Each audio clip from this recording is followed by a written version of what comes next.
Alright, good morning everyone and welcome back to the Gluttony Devcom. We're just gonna go right back into Magenta. I cut out what do I want to say? In this series I'll be cutting out whenever I'm like sorting and mostly looting stuff or running back. So we're just gonna watch me in the action. Looks like we got some hit reach boots or pants there. And yeah, let's talk about Magenta. Magenta I started on the second day of the week. And because most of the areas were mostly built in like the first week of January, I think, like from January 3rd to like January 10th, like the first 13 areas were built. And this was the second area that I built because Comp and Gizmo made orange. So Magenta is one of the, I think, the better designed areas of the map.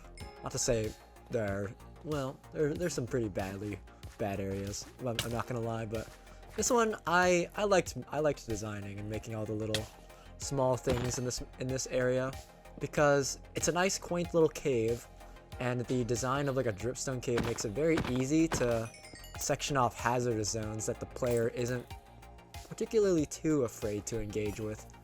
Because as opposed to like a lava cave where the player is going to be too scared to go anywhere because they're afraid of falling in lava, while with dripstone, it's okay to accidentally fall in it. You'll take a bit of extra fall damage, but it's not the end of the world. And it's also caves I enjoy designing more because they're a bit less predictable from where threats can come from, because there's like so many potential blind spots.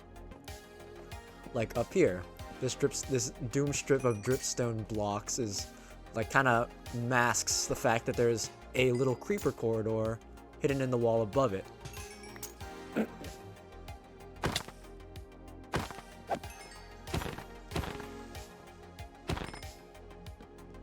And yeah, as you noticed, as you might be able to tell, but I enjoy putting chests out of the way. Like you can see, we're building up to this chest that is just like, it's just not in the path. You can really only see it if you already know it's there, if you look up, or you see it on the way back.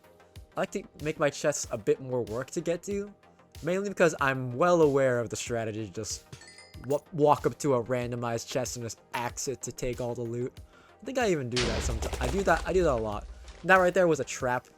There was an instaboom ignited creeper spawner on top of it, so when you activate that spawner, it'll just instantly blow that part up and drop a bunch of dripstone spikes on your head. The only person I've ever seen that kill is Gizmo, and that's because it's actually very hard to kill people with falling blocks. And that's because the falling block has to hit your feet when at the same time that it collides with the ground. So for example, an anvil or a dripstone block needs to touch the ground and your feet at the same time. So if you're in the air while it's hitting the ground, it's not gonna damage you, which is why anvils and dripstone are actually pretty easy to avoid taking damage from. There's a beautiful little sound bomb for you, just because I left vanilla advancements on this map, just because there's no reason to really turn them off.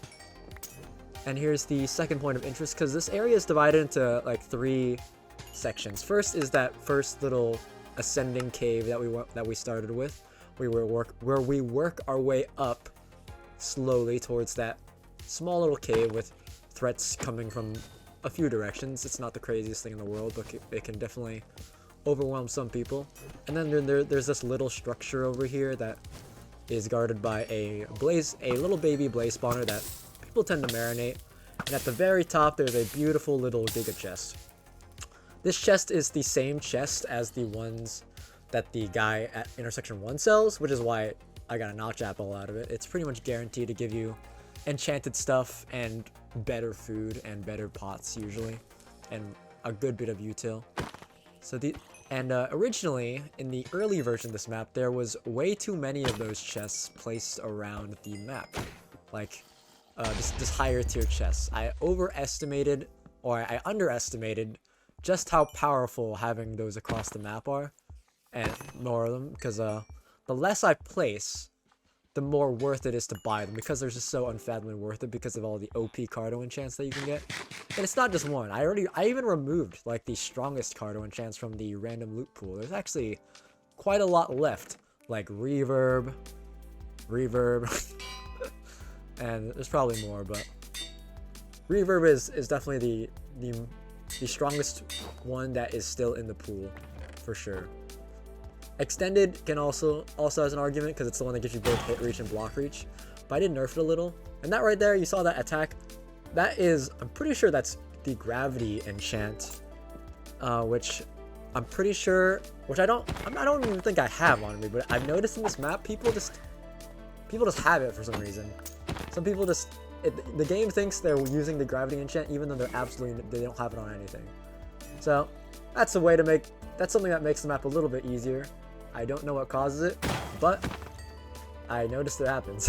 I don't know if it still happens in Modern Cardo, but at the time this was Modern Cardo, so take that as you will.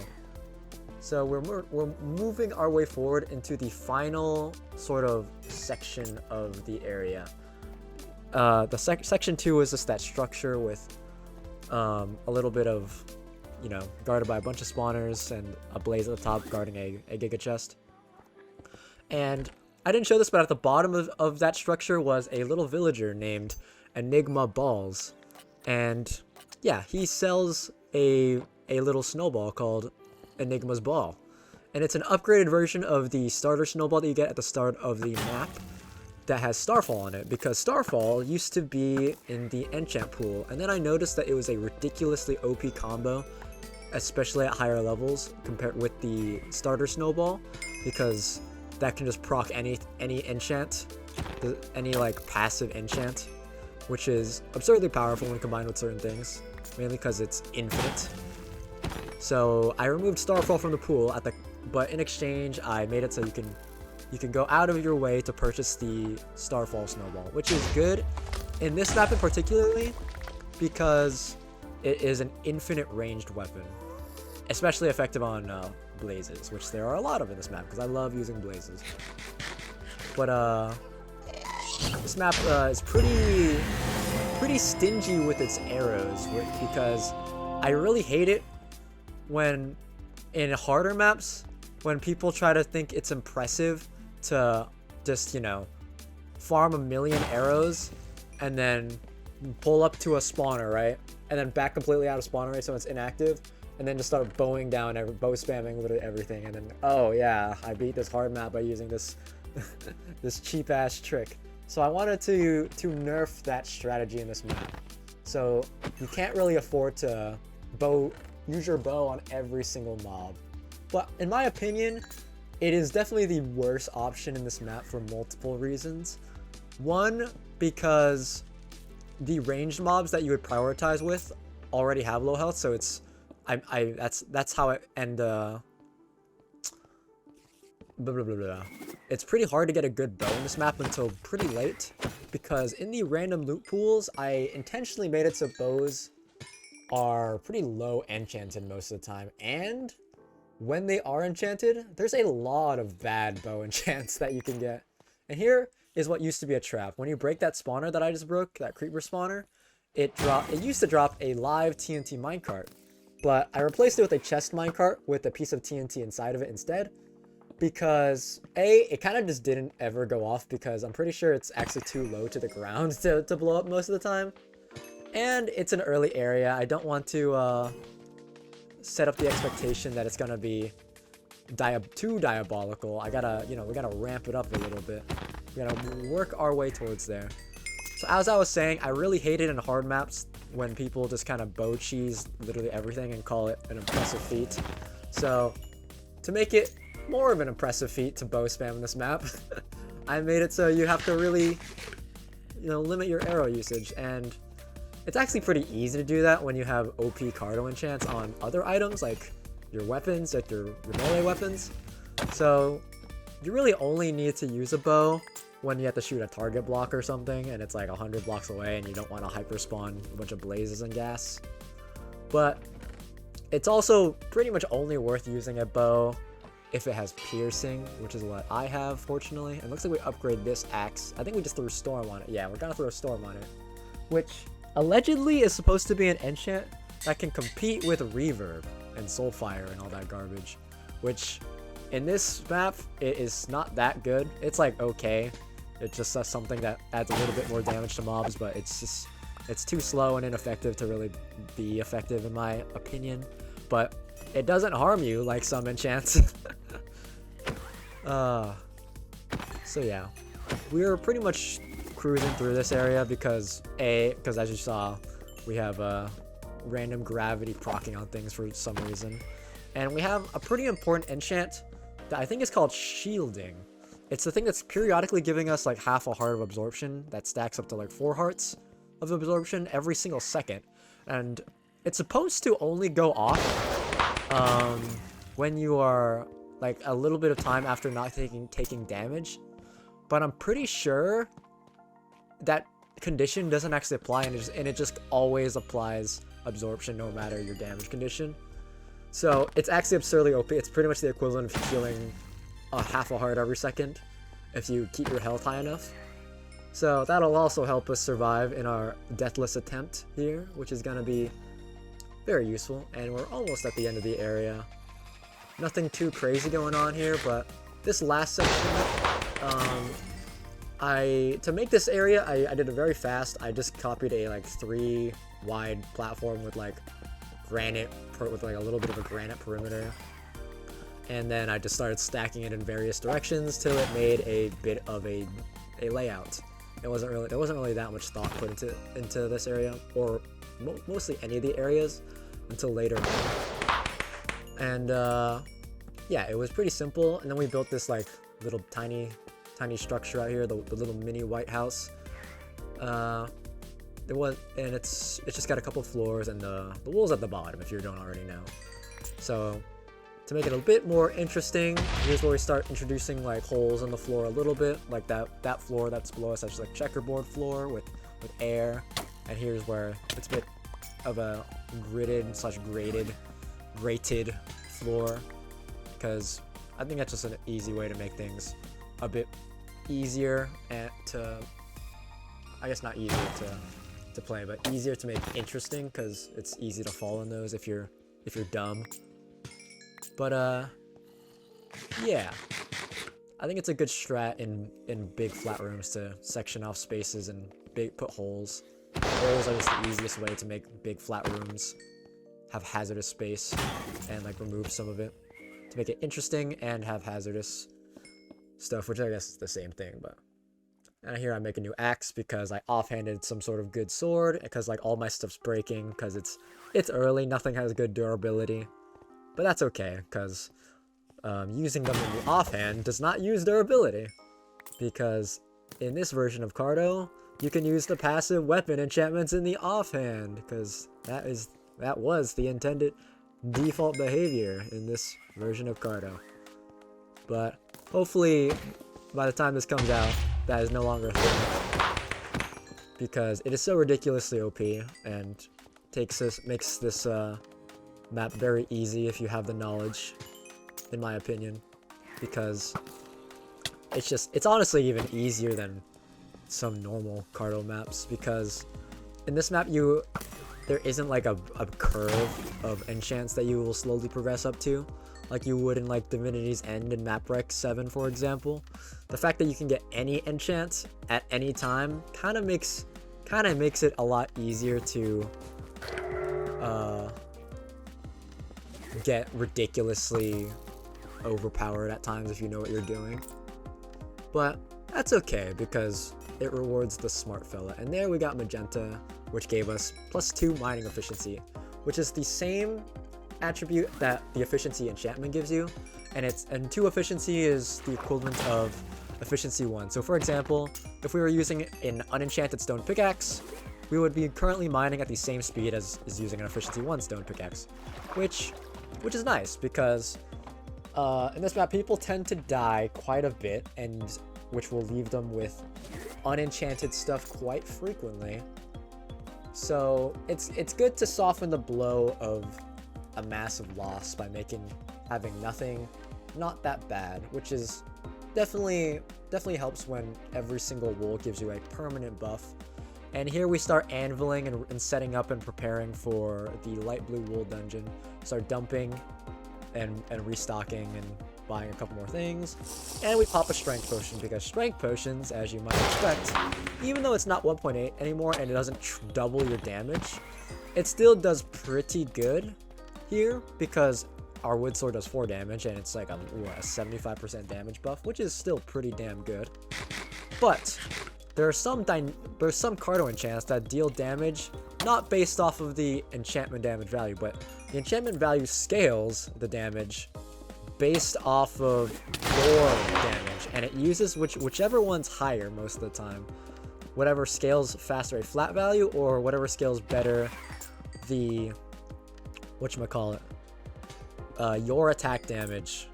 It takes a slice of your attack damage. So if we boost our attack damage, and for example we're using axe, and I think this axe has 7 attack damage because the makeshift stone axe is a little bit worse. I think it's like the same as or a little bit better than a wooden axe, but we technically do like 10 attack damage. And since reverb and like induction and stuff scales off of dynamic damage and it uses our attack damage, using an axe is actually insane, especially in the early game, because early game mobs usually don't have as much health. Look at that, I hit that with that torch and it died. That's nasty. And I think it's because it picked the I did it again. I hit it with the torch and a block and it just dies. Oh, this map's too easy, guys. So there we use the good old trick of blocking a creeper at its feet to mitigate the explosion damage. If you don't do that in this day and age, in the year of our Lord 2025, I don't know how you survive creepers, because it's just so powerful. And if you have any remote threat of creepers, it's just such a good strat. And here we buff our axe to 9 attack damage and 0.9 attack speed, I'm pretty sure. And I think that's the play, because in this map, the play would be to craft a bucket or a shield. And I don't really feel the need to use a shield, because you would use them on creepers, but like I have blocks, so like what's the point? And I'm not really afraid of creepers because I can one-shot them a lot. And skeletons when it's a problem, but it doesn't seem to be a problem because they also die very fast. Even though we're on hard and they shoot accurately and quickly and deal a lot more damage, and we might have thorns, which makes them shoot even faster, I still don't think it's worth using a shield. And it's also because I nerf crafted shields in this map by making it so they reduce your hit reach by a bit, and hit reach is just so important in this day and age, in my opinion, so it's just not worth. You can main hand the shield, but I also don't think it's not worth my while. It's good for other people's playstyles, but in this map, I don't think it's really worth your while when you can just use good enchants, just play more efficiently. Because using shields are slow, and the more time you spend, the more likely spawners will just keep spawning stuff. So I think it's important to have the most time efficient gear for clearing as possible, because being fast it's not just for flexing or anything. It's actually pretty important to be fast, because the faster you clear the area, the less mobs you have to deal with, which means the less likely you are to die to said mobs, and the less durability every single one of your items takes, and the less util you'll probably have to use for healing and blocks. It's just like a snowball that really is completely determined by your speed, I think. But obviously not everyone can do it all, so you really have to like sacrifice would you rather play fast, because you can play fast, but there are a lot of people who play worse when they play fast, which is okay. So you kind of have to find a good middle ground. But obviously the best case scenario is to play fast and efficiently to mitigate the amount of damage and util that you take, durability and resources that you use. Because for me personally, I do use a lot of resources playing fast, but as long as you accomplish your goal, I think it's okay to use resources a bit inefficiently. Like you can see, I'm like using a billion torches and blocks to get around, and like I don't have to clear out all the mobs, but I am.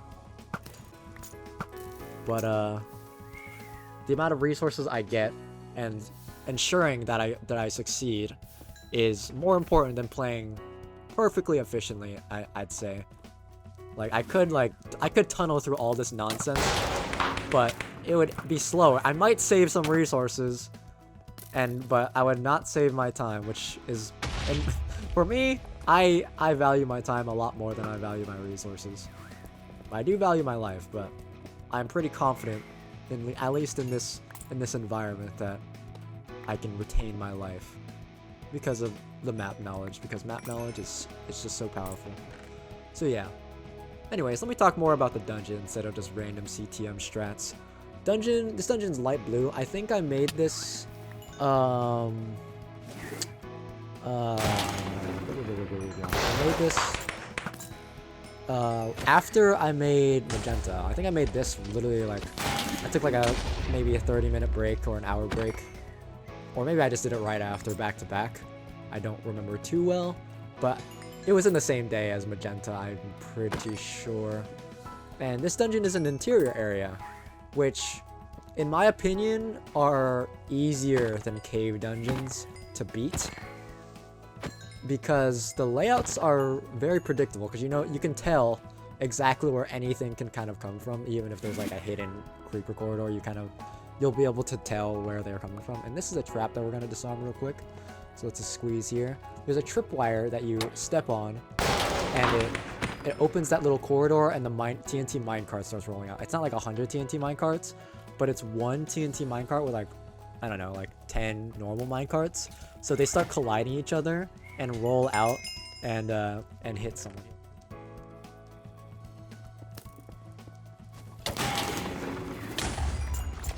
But yeah, anyways, this dungeon I made in a similar manner that I made my dungeon in Labyrinth in the first area, my moss dungeon in Labyrinth. I basically just made 3 or 4 rooms, and then I copy pasted them like 2 or 3 times each, and then I connected them, obviously, because they need to be connected like a little bit.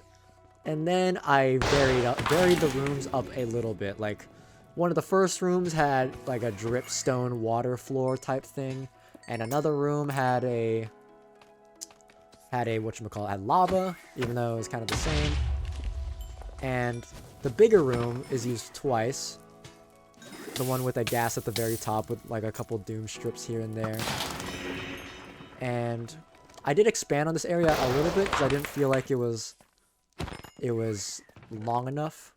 So I added there were some rooms, because it's very easy to expand an interior dungeon, I think, because it's literally just copy pasting an existing room and then modifying the layout a little bit.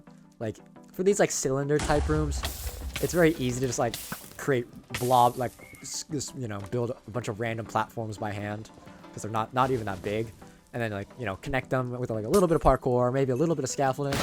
And here's a smart play. I saw like a trillion blazes in there, so I used I used an extinguisher because I think I had extra on hand anyways, so it wasn't that big a deal to not have any ready, because I have faith that if I fall in lava, I will live long enough to switch to an extinguisher or a notch apple if necessary. So it's good to know when it's a decent idea to use consumables, because like there ain't no bosses in this map, spoiler alert. It's just use your consumables. You can save it for the next map all you want, but you're more likely to just die and lose the consumables anyway, so just let them rip. Like, I know I'm saying this with 3 notch apples in my inventory, but still. I think I will probably start using them when I feel the need, when I feel like there's enough danger to warrant using them. And here I start pillaring up here because it's obviously easier to take on this area top down, because there's so many spawners in this room. Because going back to the fact when I mentioned that interior dungeons are easier, this is still a later wool technically than the other areas. This is light blue, so I had to go out of my way to make this dungeon harder. I probably buffed this one like multiple times because I felt it was just simply too easy in comparison to the other previous dungeons. So I didn't like make anything super out of whack. it's still very predictable, but I just used sheer brute spawner density to really threaten the player. Like, you can see I'm still bulldozing it like full on, but if you're slow and inefficient, this dungeon is gonna probably kick your ass, because if you don't know how to clear out CTM dungeons effectively, if you just try to like raw dog it and crit chain everything, it'll probably take a sec because of just the sheer quantity of mobs. But you can do stuff effectively. Like here, I obviously have my Cardo enchants like Reverb to do half the work for me. But, you know, letting creepers blow up for you is also very helpful, because they can just take out 100 mobs at once. And it's also very helpful because they do more damage on hard. So it's like pretty much guaranteed that they'll wipe out an entire room of mobs. That's why in like hordes of mob rooms, I like to slip in a couple creeper spawners to make sure that it's still pretty reasonable to clear out, even if it marinates to be like 1,000,000 spawners. And here I use my bow on those mobs, even though I don't really have to, but I'm playing it safe because I'm nearing the end of the dungeon, and I don't want to throw, because I'm trying to play aggressive, but I'm still trying to, you know, live. And it is challenge mode after all. There's twice as many gnats, everything hits hard, and if I die, but, you know, we don't want to talk about dying, even though we're just about to die right here, but we live anyway, so what can I say? Half of our armor's broken, and that's probably contributing to why we're playing so carefully. And here, since I noticed that all my stuff is broken, it's a good idea to pop a notch apple. And did you notice something? Because I did. I noticed when I popped my notch apple, I did not get any more absorption. Someone send that shit to Pear, because he didn't believe me when I said that notch apples and stuff don't give you more absorption when there's some other thing overriding your absorption, like lifeblood and shielding. So yeah, we got scammed out of like 4 more hearts of lifeblood or shielding. So, but that's okay, because I mainly use it for the fire resin resistance, but it's whatever. And as you can see, our pickaxe is pretty low durability, so we have to keep watching out to making sure that it doesn't break. But I think right here we are pretty sure that we have enough pickaxe durability to finish the dungeon. So I should totally make a tier list of all the Cardo enchants of this map. Let me know if you want to see something like that, because that does sound cool. And that was awesome. I used the creeper to free the wool, so I stopped getting mining fatigue. That was nice. I completely forgot I did that. And these blazes aren't even a threat anymore because of the notch apple we ate. And bam, this one's not super crazy. This wool effect, it's +2 armor, which is, you know, it's better than nothing, but it's definitely one of the weaker ones, because 2 armor or in early game doesn't really mean that much. But, you know, I'm okay with it, because it's something that can just, you know, guarantee will help the player. Like, some people might use the hit reach that you get out of orange effectively. Pickaxe speed is also pretty nice from Magenta, but armor is just always going to help you no matter what. So yeah, we finished cleaning up, because we definitely didn't finish the dungeon. We got the wool side first to secure that. We finished cleaning up these, because in each corner of this room, I'm pretty sure there's a spawner, and on each floor. So there's like 8 spawners, pretty much always active in this room, which is why we had to target the more threatening ones, which were the ones on the top floor. And so we did. And I think we put away our efficiency 2 stone pickaxe, which is smart because, you know, that's a good pickaxe, I ain't gonna lie. So it's okay to work with the poor people materials like an unenchanted stone pickaxe, because the wool we got from Magenta made it so it's actually pretty tolerable. And here, I'm pretty sure this is also a high tier chest. Lucky 4, that's pretty good. I'll put on the screen what it does. It boosts the amount of random stuff that happens in your favor. For example, the chaotic enchant that we had the other episode, that makes it so we randomly get a range between like 1 to 4 bonus damage. It'll make it more likely that we get the higher rolls. And like, I'm pretty sure reverb is chance based, even though it's a really high chance. That will trigger more often. Storm will trigger more often. We'll have a higher chance of generating a storm when we hit stuff. Stuff that's just chance based in Cardo is more likely to happen in our favor, which is good. Looks like we're almost done. This is a dangerous floor up here. It's a tinted glass floor with It's a tinted glass checkerboard floor. And looks like that creeper that we saw wandered its way behind us. And fortunately, we didn't die because we had 4 hearts of absorption, and then we took 4 hearts. So either way, even if we didn't have shielding, we had enough health on hand to only take 8 hearts of damage, which is good. These chests don't seem to have that much good stuff. That's okay. So we work our way back down, and burst down these creepers. We really don't have to, but I guess we just do anyways, because we just have the arrows to do this. Like, since we haven't died, we've just been infinitely snowballing an insane amount of util, so we have so many arrows to we got like in this playthrough we could like bow spam if we wanted to.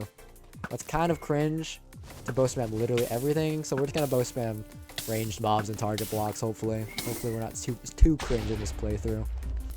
I would like to, you know, practice what I preach. So that up there was a drop creeper guarding this drop creeper spawner, which is pretty funny. It's gotten a few people. I'm pretty sure like every spawner has gotten at least someone in this map, whether I wanted it to or whether I intended to or not. Each spawner has probably killed someone in this map.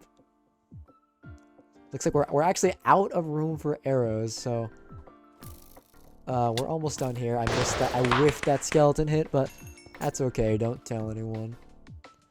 And I think we go up here to get the spawner gem that came from that target block. So we go ahead and pillar up to there, and we're going to be pretty much wrapping up intersection 1. It wasn't super crazy, but I think it's challenging enough and engaging. It's got an interesting enough layout. And yeah, here's intersection 2. This is a wacky little fear creator. It's a skull. It's just a skulk sensor that's out in the open. Its sole purpose is to scare people, but if you look below it, as you saw, there's real stone tools instead of the makeshift stone tools. So yeah, that's episode 2, everyone. I'll see you guys in the next one. Good night.